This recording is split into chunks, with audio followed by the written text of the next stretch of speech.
नमस्कार दोस्तों, आप सुन रहे हैं इंडियन रियल पॉडकास्ट। यहाँ हम लेकर आते हैं वो सच्ची कहानियाँ जो आम लोगों की जिंदगी में घटी ऐसी घटनाएं जो सुनने में किसी फिल्म की कहानी लगी है, लेकिन असल में वो किसी की हकीकत होती है। ये कहानी हमें हमारे एक फॉलोअर आशीष ने सुनाई है। आशीष सहारनपुर के रहने वाले हैं।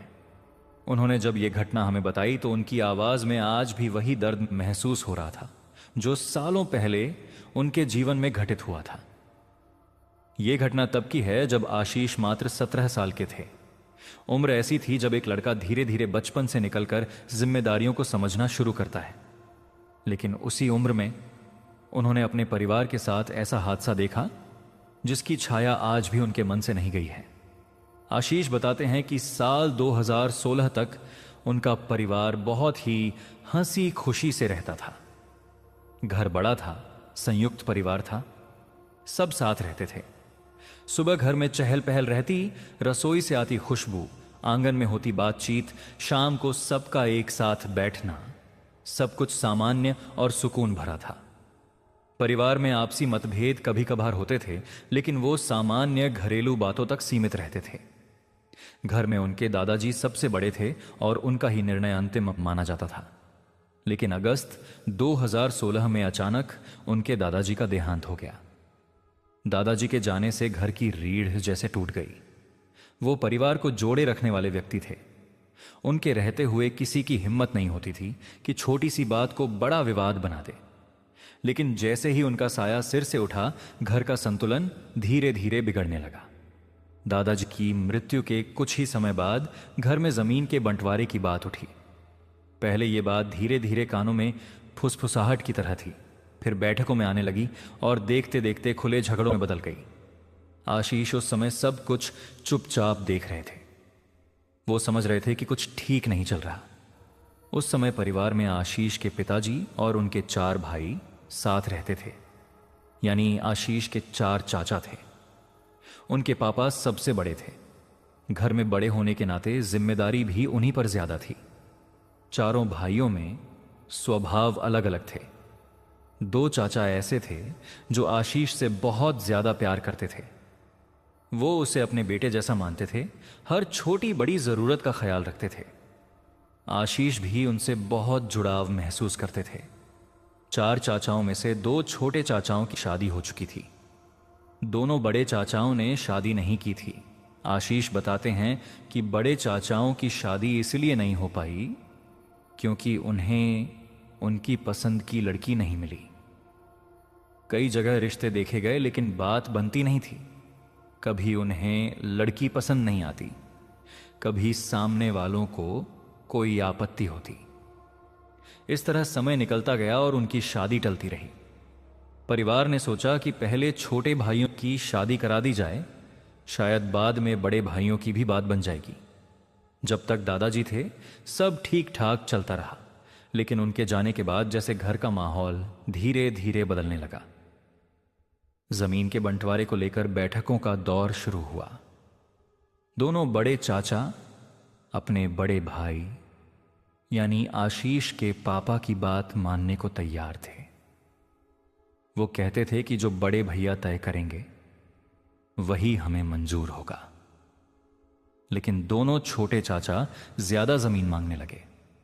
आशीष बताते हैं कि उनके छोटे चाचाओं की पत्नियां स्वभाव से बहुत झगड़ालू थीं। जब से वो शादी करके घर आई थीं, घर का माहौल पहले जैसा नहीं रहा था। छोटी छोटी बातों पर तकरार होने लगी थी। रसोई से लेकर आंगन तक, खर्चों से लेकर रिश्तों तक, हर विषय विवाद का कारण बन जाता। धीरे धीरे वो झगड़े बढ़ते गए। आशीष को आज भी लगता है कि शायद घर के इसी तनाव ने उनके दादाजी को अंदर ही अंदर तोड़ दिया था। वो घर में बढ़ती लड़ाइयां देखते थे, लेकिन उम्र और बीमारी के कारण ज्यादा हस्तक्षेप नहीं कर पाते थे। वो चुपचाप सब सहते रहते। शायद उसी मानसिक तनाव ने उनकी सेहत पर असर डाला और वो जल्दी ही दुनिया छोड़ गए।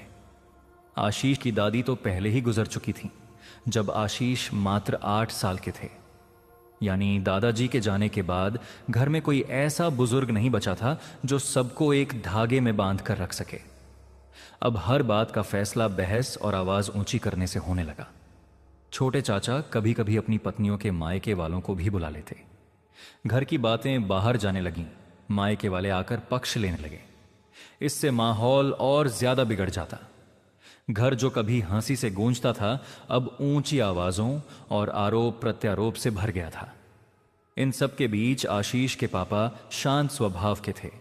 उन्होंने स्थिति को समझते हुए झगड़े को लंबा न खींचने का फैसला किया। उन्होंने कहा कि अगर ज्यादा जमीन देने से शांति बनी रहती है तो वो तैयार हैं। उन्होंने अपना हिस्सा कम रख लिया और छोटों को ज्यादा दे दिया। दोनों बड़े चाचाओं ने भी यही किया। उन्होंने भी अपने हिस्से में कटौती कर दी ताकि विवाद खत्म हो सके। आखिरकार बंटवारा हो गया, लेकिन बंटवारे के साथ ही परिवार भी बंट गया। सब अलग अलग रहने लगे। वो संयुक्त परिवार जिसमें सब एक छत के नीचे रहते थे अब टूट चुका था। आशीष के पापा ने गांव की अपनी जमीन बेच दी। उन्होंने सोचा कि अब नए सिरे से शुरुआत करनी होगी। वो सहारनपुर के पास एक छोटे से कस्बे में जाकर बस गए। अपने पुराने गांव, पुरानी यादों और उस घर से दूर जहां कभी खुशियां थीं और बाद में झगड़े। जमीन बेचकर जो पैसे मिले उनसे उन्होंने एक छोटा सा घर खरीदा। साथ ही कपड़ों की एक दुकान भी ली। शुरुआत आसान नहीं थी। नया शहर, नया काम, नई जिम्मेदारियां, लेकिन धीरे धीरे दुकान चलने लगी। ग्राहक आने लगे, मेहनत रंग लाने लगी। घर में फिर से थोड़ी स्थिरता आई। लेकिन किस्मत शायद अभी और परीक्षा लेना चाहती थी। कुछ समय बाद अचानक आशीष की मम्मी की तबीयत खराब होने लगी। पहले तो सबको लगा कि सामान्य कमजोरी होगी या मौसम का असर, लेकिन उन्हें जोर जोर से उल्टियां होने लगी। जब उन्हें डॉक्टर के पास ले जाया जाता तो थोड़ी दवाई के बाद वो ठीक हो जाती। रिपोर्ट्स सामान्य आती और डॉक्टर कहते कि चिंता की बात नहीं है। घर लौटने के बाद कुछ दिन सब ठीक रहता। फिर 15-20 दिन बाद वही हालत। अचानक उल्टियां, कमजोरी, चक्कर, फिर अस्पताल, फिर दवाइयां, फिर कुछ दिन राहत। आशीष उस समय 17 साल के थे। वो अब बच्चे नहीं रहे थे। उन्हें समझ आने लगा था कि यह सामान्य बीमारी नहीं है। वो अपने पापा के साथ हर बार मम्मी को अस्पताल लेकर जाते। अस्पताल की गंध, सफेद दीवारें, स्ट्रेचर की आवाज, ये सब उनकी यादों का हिस्सा बनते जा रहे थे। हर बार जब उनकी मम्मी को अस्पताल ले जाया जाता आशीष का दिल घबराता। वो बाहर बैठकर डॉक्टर के आने का इंतजार करते। पापा चुप रहते, लेकिन उनके चेहरे पर चिंता साफ दिखाई देती। फिर एक दिन हालात अचानक बहुत ज्यादा बिगड़ गए। उस दिन उनकी मम्मी की तबीयत पहले से कहीं ज्यादा खराब हो गई। अचानक उनके हाथ पैर अकड़ने लगे। शरीर मुड़ने लगा जैसे नसें खिंच गई हों। मुंह से झाग और राल निकलने लगी। आंखें अजीब तरीके से ऊपर की तरफ चली गईं। चेहरा विकृत हो गया। आशीष बताते हैं कि उस पल वो समझ ही नहीं पाए कि क्या हो रहा है। उन्होंने अपनी मम्मी को पहले कभी इस हालत में नहीं देखा था। उनका चेहरा इतना डरावना हो गया था कि वो आज तक उसे भूल नहीं पाए। वो दृश्य जैसे उनकी यादों में स्थिर हो गया। उनकी उम्र सिर्फ 17 साल थी, लेकिन उस दिन जब आशीष की मम्मी की हालत देखा जिसने बार बार कुछ हमेशा के लिए बदल दिया और डॉक्टरों से भी कोई स्थायी समाधान नहीं निकल पा रहा था, तब आशीष के पापा के मन में पहली बार यह विचार आया कि शायद ये सिर्फ बीमारी नहीं है। हर बार अस्पताल ले जाने पर थोड़ी राहत मिलती, लेकिन फिर वही हालत। उल्टियां, शरीर अकड़ जाना, बड़बड़ाना, किसी से बात न करना। एक मां जो पहले हंसती थी, घर संभालती थी, खाना बनाती थी, सबका ध्यान रखती थी, अब चुपचाप लेटी रहती या अनजानी बातें बड़बड़ाती रहती। आशीष बताते हैं कि जब उनकी मम्मी की तबीयत खराब रहती थी तो वो किसी से बात नहीं करती थी। ना खाना खाती, ना पानी ठीक से पीती, बस बिस्तर पर पड़ी रहती या कभी कभी ऐसे शब्द बोलती जिनका कोई मतलब समझ नहीं आता था। उनकी आंखों में खालीपन आ जाता था। ये सब देखकर घर का माहौल फिर से भारी हो गया था। आखिरकार आशीष के पापा ने एक पंडित को बुलाने का निर्णय लिया। पंडित जी घर आए। उन्होंने पूरे घर में पूजा पाठ किया, मंत्रोच्चार किया, गंगाजल छिड़का। घर में हवन हुआ। वातावरण कुछ समय के लिए बदला बदला सा लगा। पूजा के बाद जैसे धीरे धीरे आशीष की मम्मी की हालत सुधरने लगी। 1-2 महीने तक सब कुछ सामान्य रहा। वो पहले जैसी हो गईं। हंसती थीं, आशीष से बातें करती थीं, खाना बनाती थीं, ठीक से खाती पीती थीं। घर में फिर से हल्की सी रौनक लौट आई। आशीष को लगा कि शायद अब सब ठीक हो गया है, लेकिन 2 महीने बाद फिर वही सब शुरू हो गया। अचानक फिर उल्टियां, फिर शरीर अकड़ना, फिर वही डरावना चेहरा, वही बड़बड़ाहट। इस बार हालत और भी ज्यादा भयानक थी। आशीष के पापा अब अंदर से टूटने लगे थे। वो बार बार यही कहते कि हमने तो किसी का बुरा नहीं किया, फिर हमारे घर में ये सब क्यों हो रहा है। घर में जैसे पहाड़ टूट पड़ा हो। जहां वो अब रह रहे थे वहां के पड़ोसी बहुत अच्छे थे, सब मिलजुल कर रहते थे। उन्होंने भी देखा कि कैसे आशीष की मम्मी बार बार बीमार हो जाती हैं। उन्हीं पड़ोसियों में से एक, जो उनके घर से 3-4 मकान छोड़कर रहते थे और मुस्लिम थे, आशीष के पापा के अच्छे दोस्त बन चुके थे। उन्होंने एक दिन गंभीरता से कहा कि आप किसी अच्छे तांत्रिक बाबा या मौलाना को दिखाइए। आशीष के पापा ने इस बात को हल्के में नहीं लिया। उन्होंने कहा कि आप ही किसी भरोसेमंद व्यक्ति के पास ले चलिए। वो पड़ोसी उन्हें अपने साथ एक मौलाना के पास ले गए। मौलाना ने पूरी बात सुनी, कुछ देर ध्यान लगाया और फिर कहा कि आपके घर पर किसी ने जिन छोड़ा है, जो आपकी पत्नी पर सवार है। ये सुनते ही आशीष के पापा सन्न रह गए। उन्होंने पूछा कि किसने किया। मौलाना ने कहा कि ये आपके ही घर का कोई है, लेकिन नाम नहीं बताया। मौलाना ने एक ताबीज दिया, जिसे आशीष की मम्मी के हाथ पर बांधा गया। कुछ समय के लिए उनकी हालत फिर सुधर गई, लेकिन आशीष के पापा के मन में सवाल चलने लगे। कौन हो सकता है?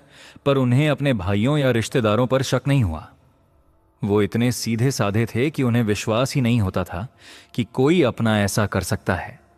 एक दिन आशीष अपनी मम्मी के साथ बाजार जा रहे थे। अचानक रास्ते में उनका ताबीज खुल गया।